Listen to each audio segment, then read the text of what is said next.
Hey everyone, welcome to the 16th series of the static ontological genesis from the logic of sense. It's a static genesis because Deleuze endeavors to show how relatively stable structures of being come into existence. Static is also related to stasis or bodies, which plays a role here. Anyone who might be somewhat familiar with G.I. Gurdjieff's system of self-development might recognize some similarities to what's discussed in this series. The first stage of the genesis occurs when the individual gets derived out of a transcendental field of singularities. An individual is inseparable from a world. Singularities extend and spread themselves out in a determined direction over a line of ordinary points. They begin to stabilize and actualize in a series. When these series converge, a world is formed. This first stage gets engendered by sense. Deleuze will tie in the individual and his world with Gottfried Leibnez's theory of the monad, which states that each individual expresses a world. Deleuze will ask, what does it mean when we say a world? And he'll go on to describe these worlds and individuals. And he'll use a German word, umwelt, to describe them. Umwelt means the world as experienced by a single organism. A world envelops an infinite series of singularities selected through convergence. At the point where series begin to diverge, another world is formed. Within this world, individuals are constituted, which envelop a finite number of singularities.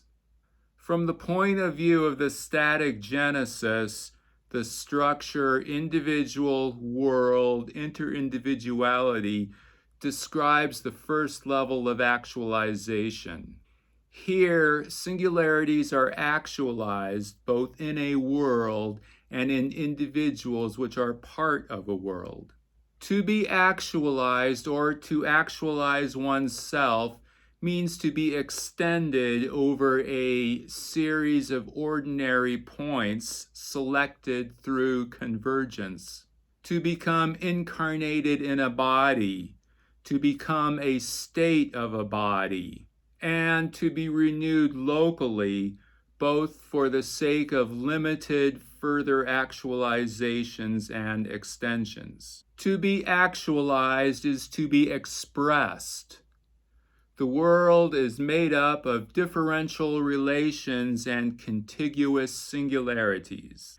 Deleuze talks a lot about these worlds, these umwelts, in relation to Leibnez's theory of the compossibility and incompossibility of worlds. He'll sneakily bring in Leibnez's example of Adam the sinner and Adam the non-sinner as an example not of contradiction, but of two worlds which are incompossible with one another. Adam, of course, refers to the first man in the Christian mythology. On the terrain of the first actualization, a second level is established and developed. The ego as a knowing subject that can see across incompossible worlds. So the first stage is more like the subjective world, your own umwelt. And the second stage is trying to see things more objectively, things which are parts of different worlds, common to different worlds. Now, when Deleuze uses the word ego, he's not strictly meaning ego in the Freudian sense, or as the center of one's personality. It's just the second actualization, the second level. He puts no limit on how much this ego can be developed. This ego thinks it transcends individuals and individual worlds. Maybe it doesn't. but it believes it can. It begins the process of attempting to see objectively.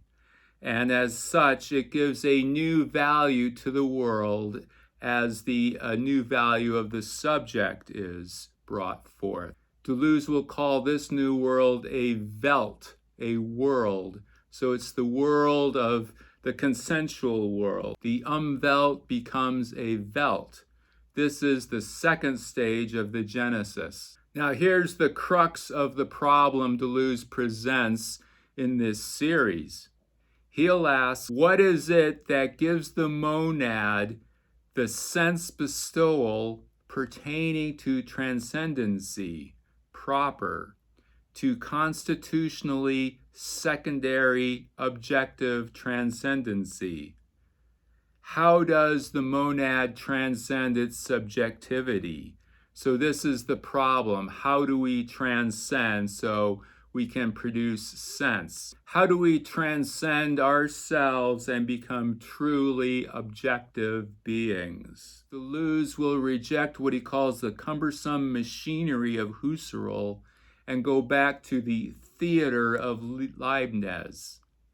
And this is interesting because here Deleuze is going to kind of put his own little twist on Leibniz. He'll say that Leibniz doesn't have enough chance in his formulation. He doesn't breathe enough chance into his concepts. In describing this ego of the second stage of the Genesis, which he'll also call a person, he'll go back to Leibniz's ideas of the compossibility and incompossibility of worlds. He'll say that this person will exist in different incompossible worlds, and that there are commonalities of these incompossible worlds that this person can synthesize and bring into their being. So it begins to sound very similar to the quantum physics many worlds interpretation of how quantum physics works. Because he's going to say, he'll go back to the example of Adam and say that there's a world where Adam is the first man, and then there's another world where Adam lives in a garden, a world where Adam created a woman out of his rib, etc. These are all incompossible worlds that get synthesized in what we call Adam. And he's going to call this person a vague person because they're comprised of many worlds, many different incompossible worlds. And he'll relate this vague person to a vagabond, a wanderer.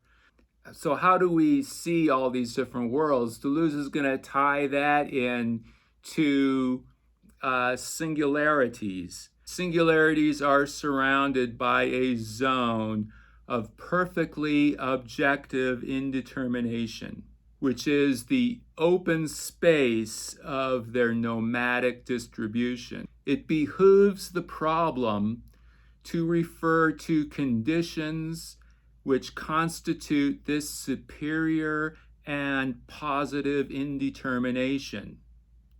So the way Deleuze twists Leibniz around is Leibniz doesn't bring enough chance into it, but when Leibniz looks at a problem, he'll say that there are always ambiguous signs around that, and Deleuze will take that phrase ambiguous signs and run with it, claiming that this is an aleatory point.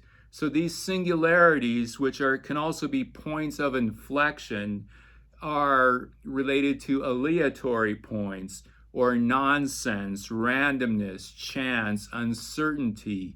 And it's these indeterminations which allow us to see these incompossible worlds, give us the possibility of bringing things that are common together between different incompossible worlds. Incompossible worlds have something in common, which is objective. The worlds, the umwelts, are predicates of individuals. The predicates of many worlds define a person synthetically and open different worlds and individualities to them as so many variabilities and possibilities. And he'll call these variabilities and possibilities, he'll relate them as classes and properties of the individual or the person. So the first stage of the Genesis is related to good sense. This is where good sense begins to form. You have a relatively stable system of differentials. I relate this to your basic beliefs. The second stage is related to common sense. And this is where the ego, the person, where the function of identification comes in, because you can start to see common things in these incompossible worlds that form a common sense. The first stage is engendered by sense, whereas he'll say the second stage, he'll also call these fields. The second stage or field is brought about through nonsense, through the aleatory point. It's interesting that Deleuze uses Leibnez's formulation of ambiguous signs, because this series is full, chock full of ambiguous signs, of things that can have multiple meanings, especially looking at it from the Hermetic point of view. For instance, he uses the example of Adam and Eve that Leibniz used. That gives him an excuse to use it. But he uses it at least 13 or 14 times in this chapter, including the footnotes. And if you compare that to the doctrine of Adam Kadmon from the Kabbalah, which is kind of the primordial man, or the cosmic man, it's related to producing a higher self. Adam Kadmon is not just male, it's a combination of male and female.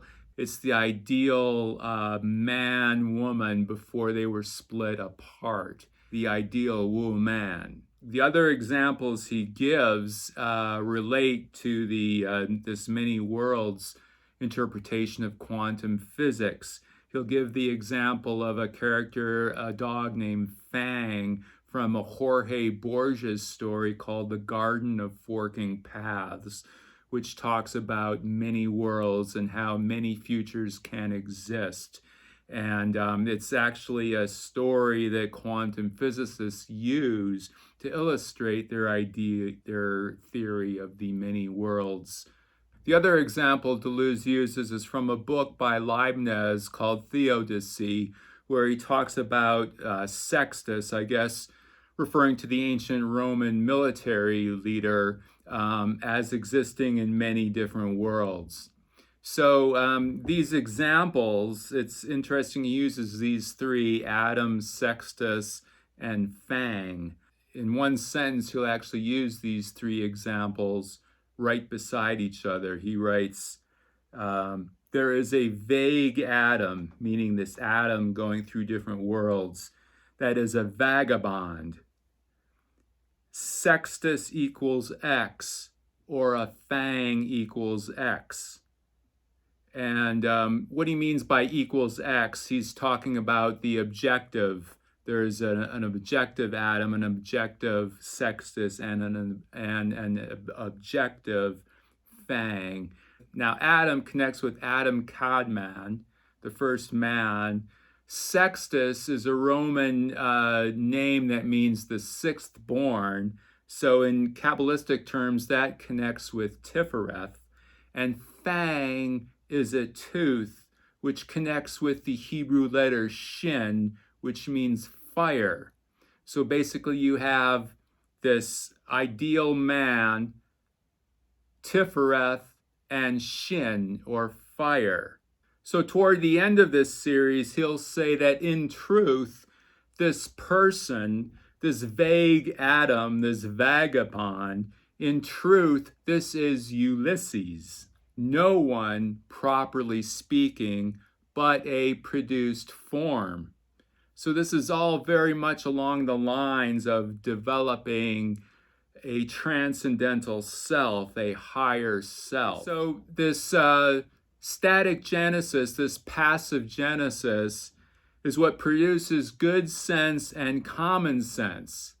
But in their production, they can be undermined by paradox. So the method that produces them can break them up so that they can continue going on to become transcendentally objective. And at the very end, he'll compare them to two characters from Lewis Carroll. He'll say that Alice is like the individual or like the monad, which discovers sense but has a foreboding of nonsense. Alice will go back to the surface, but she'll have enveloped this world of paradox. Sylvie and Bruno are like vague persons who discover nonsense and its presence to sense in something common to several worlds, a world of humans and a world of fairies. So besides the esoteric things I've already mentioned, it's notable that Ulysses is mentioned in the 16th series. Ulysses, the book from James Joyce, all occurred on a single day, on June 16th, 1904. So also in the 6th series, or June is the 6th month, in the 6th series, he also brought up Ulysses, and he described Ulysses a little bit more there. And thanks for watching. We'll see you next time.